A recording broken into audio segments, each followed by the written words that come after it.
തന്റെ ഈ പത്രത്തിന്റെ പീരങ്കി കണ്ണിന് മുന്നിൽ ഒളിച്ചു പിടിക്കാൻ ഒരുപാടുള്ളവർ. അപ്പർ ക്ലാസ് ഹിപ്പോക്രസിയുടെ പട്ടും പൊന്നും പളപളപ്പും കൊണ്ട് മൂടി പൊതിഞ്ഞ പ്രൈവറ്റ് ലൈഫിനെ കുറിച്ച് തന്റെ ഈ മത്തി പൊതിയാൻ കാലിബർ ഇല്ലാത്ത മഞ്ഞപ്പത്രത്തിൽ ലേഡീസ് ഫിംഗർ വലിപ്പത്തിൽ അപവാദം അച്ചടിച്ചു പോയാൽ മുട്ടുവഴി മൂത്രം പോകുന്നവർ.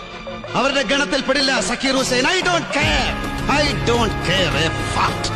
പക്ഷേ ഗതികേട് കൊണ്ട് ജീവിതം പിഴച്ചുപോയ ഹാജി മുസ്തഫ ട്രസ്റ്റിലെ എന്റെ പാവം പെങ്ങന്മാരുണ്ടല്ലോ, അവരെ വേദനിപ്പിച്ചുകൊണ്ട് ഇനി മേലിൽ ഒരൊറ്റ അക്ഷരം തന്റെ ഈ ടോയ്ലറ്റ് പേപ്പറിന്റെ പോലും വിശുദ്ധിയില്ലാത്ത ത്രോയവേ സാനിറ്ററി നാപ്കിനിൽ അച്ചടിച്ചു പോയാൽ പിന്നെ മണ്ണ മാമച്ച മക്കളും കൊച്ചുമക്കളും മരുമക്കളും അടക്കം മട്ടണും പോർക്കും പ്രോൺസും കെൻഡക്കി ചിക്കനും തിന്ന് മതം മുറ്റി നിൽക്കുന്ന ഒരുപാട് പെണ്ണുങ്ങളുണ്ടല്ലോ സ്വന്തം തറവാട്ടില്. വലിച്ചിഴച്ച് പെരുവിളിയിൽ ഇറക്കി നിർത്തി മാനത്തിന് വില പറയും. വെച്ചുവാണിഭത്തിൽ നിർത്തും സക്കീർ അലി ഹുസൈൻ. അന്നറിയും